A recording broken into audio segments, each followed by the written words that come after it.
시청자 여러분 안녕하십니까?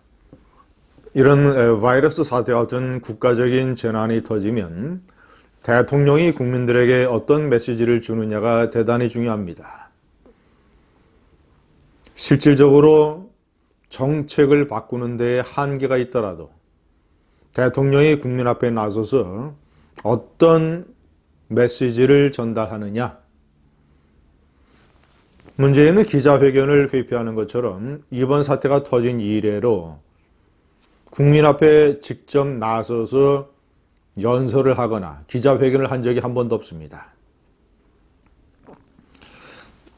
근본적으로 저는 이것이 뭔가 자신이 없기 때문에, 무능하기 때문에 이렇게 대국민 직접 어떤 연설이나 소통을 피한다고 봅니다.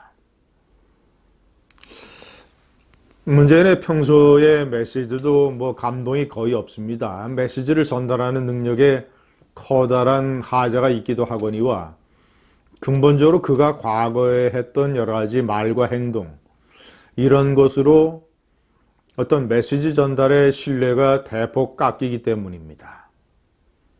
특히 이 재난 문제, 위기 상황에서의 메시지는 더욱 그러합니다. 왜냐?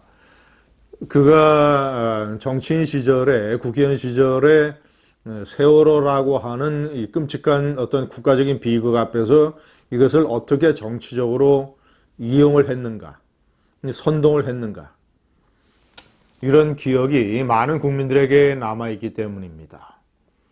제가 오늘 그것부터 설명을 해드리겠습니다.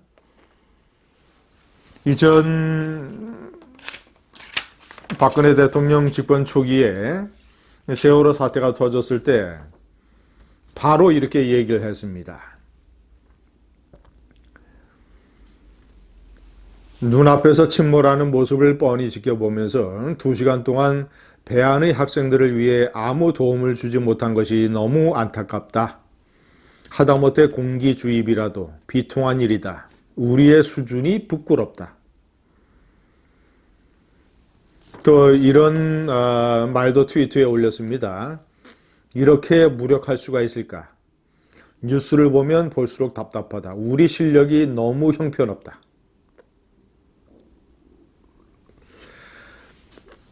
자, 2가지입니다. 하나는 이 터무니없는 선동, 그리고 2번째는 당시 박근혜 정권에 대한 아주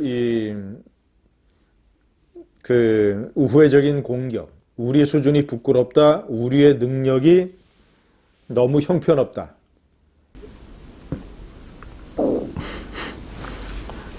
바다 밑에 가라앉은 배에 공기라도 주입하지라고 하는 것은 공상적인 선동입니다.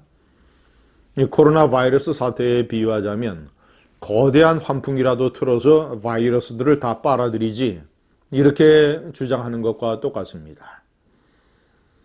저는 당시에 제가 중앙일보 논설위원으로서 칼럼을 써서 강력하게 비판했습니다. 일국의 대통령 후보였던 사람은 어떤 국가적인 위기가 터졌을 때 행동을 대단히 신중하게 해야 된다. 그저 일반 어떤 이 야당 정치인처럼 그저 정권을 공격하고 이런 비판적인 선동에 빠져서는 안 된다라고 지적을 했었습니다. 조지 W. 부시에게 억울하게 패한 앨 고어 전 민주당 미국 대통령 후보,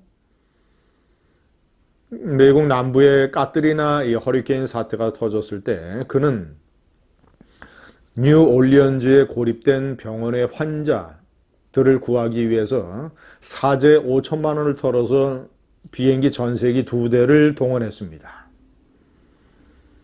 전직 대통령은 이래야 됩니다. 그저 문재인은 그 눈앞에 보이는 아주 작은 정치적인 이익, 이것을 위해서 세월호라고 하는 끔찍한 국가적인 비극이 터졌는데 제일 먼저 머릿속에 든 생각은 이것을 어떻게 이용을 해서 박근혜 정권을 공격할까? 라고 해서 바로 사태 직후에 저런 말을 쏟아냈던 것입니다. 이런 말뿐만이 아닙니다. 유민 아빠라고 하는 이 세월호 유가족 중에 한 사람이 광화문에서 아스팔트 단식 농성을 했을 때 찾아가서 같이 단식 농성을 했습니다. 그런데 정작 자신이 바이러스 사태라는 위기를 맞고서는 완벽하게 무기력한 모습을 보여주고 있습니다. 제가 네 번째 명기를 했습니다마는 나라는 불안에 휩싸였는데 그 의사협회에서 이 중국인들에 대한 입국 제한 조치를 내려야 된다라는 건의를 계속했고 정부가 판단에 따라서 그런 조치를 내려야 되는 상황이 됐는데 그런 조치를 내릴 가능성이 커지는 상황이 됐는데 불가피하게 그런 조치를 내려야 되는 상황이 왔는데 어쩌면 그런데 시진핑과 통화를 해서 중국의 어려움이 우리의 어려움이다. 시진핑 주석의 방안에 차질이 없도록 양국은 노력해야 된다. 뭐 이런 식의 한심한 시진핑 타령을 늘어놓았습니다. 아니 눈을 딱 감고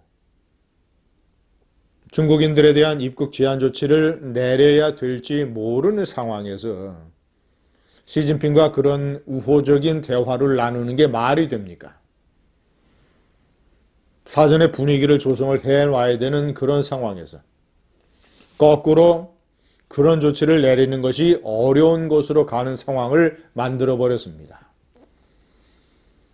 국가적인 위기 또는 끔찍한 사건에 관해서 지도자가 제대로 국민들 앞에 메시지를 전달하지 못하는 나라.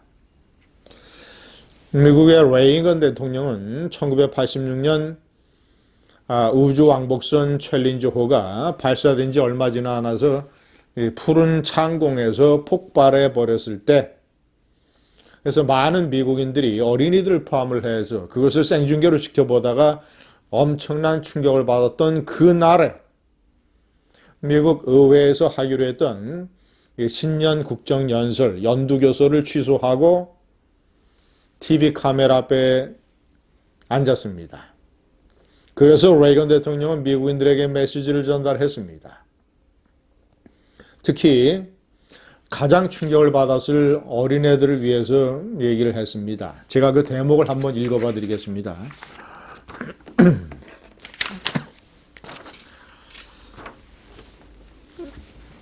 우주왕복선이 발사되는 생방송을 시청한 미국 학생들에게 전하고픈 말이 있습니다. 이해하기 어렵다는 것을 저도 잘 알고 있습니다. 하지만 때때로 이런 고통스러운 일도 벌어지게 마련입니다. 이건 역시 탐험과 발견이라는 과정의 일부인 것입니다.